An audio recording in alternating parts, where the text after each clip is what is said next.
नमस्कार, हिमाचल न्यूज में आपका बहुत बहुत स्वागत है। चलिए शुरू करते हैं आज की 10 फटाफट बड़ी खबरों से। महंगा हुआ डिपुओं में राशन तेल के बाद अब आटा चावल के दाम बढ़े। हिमाचल प्रदेश सरकार की उचित मूल्यों की दुकान यानी राशन के डिपुओं पर मिलने वाले राशन के दामों में बढ़ोतरी हो गई है। आटा चावल के दामों में इसी महीने से बढ़ोतरी की गई है, जबकि तेल के दाम पिछले महीने से बढ़ा दिए गए थे। सुखू सरकार ने एपीएल के साथ साथ बीपीएल कोटे के राशन कार्ड धारकों की दरों में भी बढ़ोतरी की है। वहीं प्रदेश सरकार के द्वारा डिपो के राशन में की गई इस बढ़ोतरी से मंडी की जनता खुश नहीं है। हिमाचल में बढ़े दूध के दाम, गाय भैंस पालने वालों की बल्ले बल्ले। हिमाचल प्रदेश में सरकार ने मिल्क फेडरेशन के जरिए खरीदे जाने वाले दूध के दामों में बढ़ोतरी की है। इसके बाद पशुपालकों के चेहरे खिल उठे हैं। अब मंडी मिल्क फेडरेशन के खरीदे जाने वाले दूध में 50,000 लीटर की बढ़ोतरी हुई है। पहले के मुकाबले अब मिल्क फेडरेशन रोजाना 50,000 लीटर अतिरिक्त दूध को खरीद रहा है। हिमाचल में पेयजल दरें बढ़ी, अधिसूचना जारी। हिमाचल के ग्रामीण इलाकों में अब फ्री का पानी बंद कर दिया गया है। अब कम से कम 100 रुपये न्यूनतम बिल की अदायगी करनी होगी। बीते दिनों मुख्यमंत्री सुखविंदर सिंह सुक्खू की अध्यक्षता में हुई राज्य मंत्रिमंडल की बैठक में लिए गए निर्णय के बाद अब जल शक्ति विभाग की ओर से इसकी अधिसूचना जारी कर दी गई है। जल शक्ति विभाग के अतिरिक्त मुख्य सचिव ओंकार चंद्र शर्मा ने इसकी सूचना जारी की है। हिमाचल सरकार पर कंगना का आरोप, बोली सरकार कर्ज लेकर सोनिया गांधी को देती है, राज्य का खजाना हुआ खाली। हिमाचल प्रदेश की मंडी की सांसद और अभिनेत्री कंगना रनौत ने कर्ज के मामले में राज्य सरकार को निशाने पर लिया है। उनका आरोप है कि हिमाचल प्रदेश की सरकार कर्ज लेकर पूर्व कांग्रेस अध्यक्ष सोनिया गांधी को देती है, जिससे राज्य का खजाना खोखला हो गया है। वो भाजपा की मेंबरशिप अभियान की शुरुआत करने मनाली गांव पहुंची थी। हिमाचल में स्ट्रीट वेंडर्स पॉलिसी बनाने के लिए 7 सदस्यीय समिति गठित। हिमाचल प्रदेश की राजधानी शिमला के संजौली उपनगर में एक मस्जिद को लेकर उपजे विवाद ने कई विषयों पर सवाल खड़े किए। इनमें सबसे महत्वपूर्ण विषय स्ट्रीट वेंडर्स या फिर तह बाजारी का था। विधानसभा के मानसून सत्र के दौरान ये बात सामने आई कि शिमला सहित हिमाचल प्रदेश के विभिन्न शहरों में बाहरी राज्यों के तह बाजारी बैठते हैं। आड़तियों के चक्रव्यूह में फंसे हिमाचल के बागवान, सेब उत्पादकों के 25.80 करोड़ रुपए फंसे। सेब राज्य हिमाचल के बागवान आड़तियों के चक्रव्यूह में फंस जाते हैं। सेब सीजन के दौरान मंडियों में कई बार करोड़ों का सेब उधार में बिक जाता है। आड़ती बागवानों को सेब खरीद के दौरान कुछ पैसों की अदायगी कर देते हैं, लेकिन उसके बाद लंबे समय तक बकाया राशि नहीं मिलती है।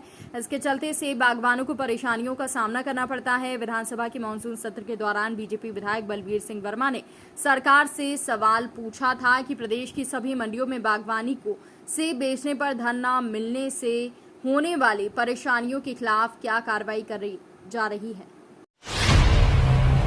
हिमाचल में अब 29 हाई और 25 वरिष्ठ माध्यमिक स्कूल होंगे मर्ज।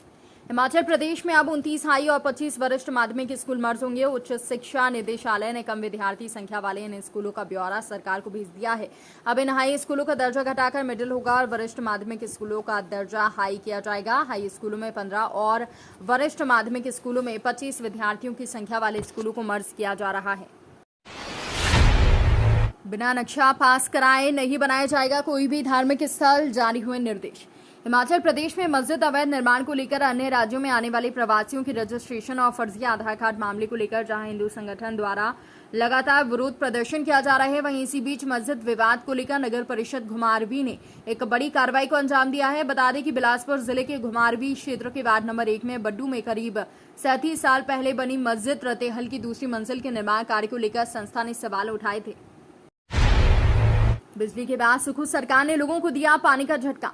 नेता प्रतिपक्ष जयराम ठाकुर ने कहा कि सुक्खू सरकार हर दिन प्रदेशवासियों को झटका दे रही है। चुनाव के समय लोक लुभावन वादे करने वाली कांग्रेस पार्टी भूल गई है कि प्रदेश के लोगों पर महंगाई का बोझ लाद देना सरकार चलाना नहीं होता। चुनाव के समय हर चीज फ्री की घोषणा करने वाले से पहले से मिल रही सुविधाएं छीनते जा रहे हैं।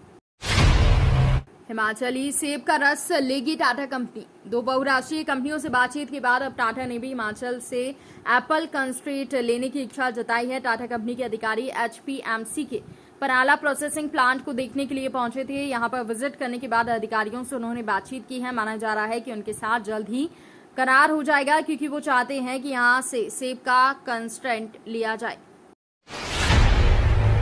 आंध्र प्रदेश के हाई स्कूलों को मर्ज करने की तैयारी में सरकार। शिक्षा मंत्री के आदेश के बाद अब उच्च शिक्षा निदेशालय ने 24 सितंबर को सभी जिलों की डिप्टी डायरेक्टर की वर्चुअल मीटिंग बुलाई है। निदेशक अमरजीत शर्मा की ओर से सभी जिलों को इस बारे में पत्र जारी किया गया है। इसमें शिक्षा से जुड़े 13 एजेंडों पर जानकारी सभी डिप्टी डायरेक्टर को देनी होगी। खास बात यह है कि प्रदेश सरकार अब हाई स्कूलों को भी मर्ज करने की तैयारी कर रही है। देश के किसी भी कोने से करा सकते हैं ई-केवाईसी। रोजी रोटी के लिए गांवों को छोड़कर दूसरे प्रदेशों में काम करने वाले लोगों को राशन कार्ड का ई-केवाईसी कराने के लिए घर आने की जरूरत नहीं है। वो जहां से काम कर रहे हैं वहीं की दुकान पर जाकर ई-केवाईसी करवा सकते हैं। इसके लिए राशन कार्ड नंबर और आधार होना अनिवार्य है। 2025 में क्वाड शिखर सम्मेलन की मेजबानी करेगा भारत। प्रधानमंत्री नरेंद्र मोदी अमेरिका दौरे पर राष्ट्रपति बाइडेन के होम टाउन डेलावेयर पहुंचे हैं। अपने 3 दिवसीय दौरे के पहले दिन पीएम मोदी क्वाड सम्मेलन में उन्होंने हिस्सा लिया। इस दौरान पीएम मोदी और अमेरिकी राष्ट्रपति जो बाइडेन के बीच द्विपक्षीय वार्ता हुई। इसमें कई अहम बिंदुओं पर सहमति बनी है। भारत ने बांग्लादेश को 280 रनों से हराकर दर्ज की ऐतिहासिक जीत। बांग्लादेश की टीम चौथे दिन का खेल खेलने के लिए उतरी। टीम 2 घंटे के अंदर ही ऑल आउट हो गई। शाकिब, लिटन दास और मेहदी हसन मिराज कुछ खास कमाल नहीं कर सके। शतक की ओर बढ़े नजमुल हुसैन शंतो 82 रन बनाकर आउट हुए। सत्ता पार सभी बुजुर्गों को पीएम मोदी देंगे आयुष्मान योजना का लाभ। आने वाले अक्टूबर महीने में केंद्रीय स्वास्थ्य मंत्रालय के 2 बड़े प्रोजेक्ट लॉन्च होने वाले हैं। इनमें टीकाकरण सेवाओं को पूरी तरह से डिजिटल किए जाने के लिए तैयार योविन पोर्टल भी है। हाल ही में केंद्रीय मंत्रिमंडल ने 70 वर्ष और इससे ज्यादा उम्र के सभी बुजुर्गों को आयुष्मान योजना में लाने का फैसला किया है। ये तो थी आज की 10 बड़ी खबरें। डेली खबरों से अपडेट रहने के लिए चैनल को सब्सक्राइब करना बिल्कुल ना भूलें।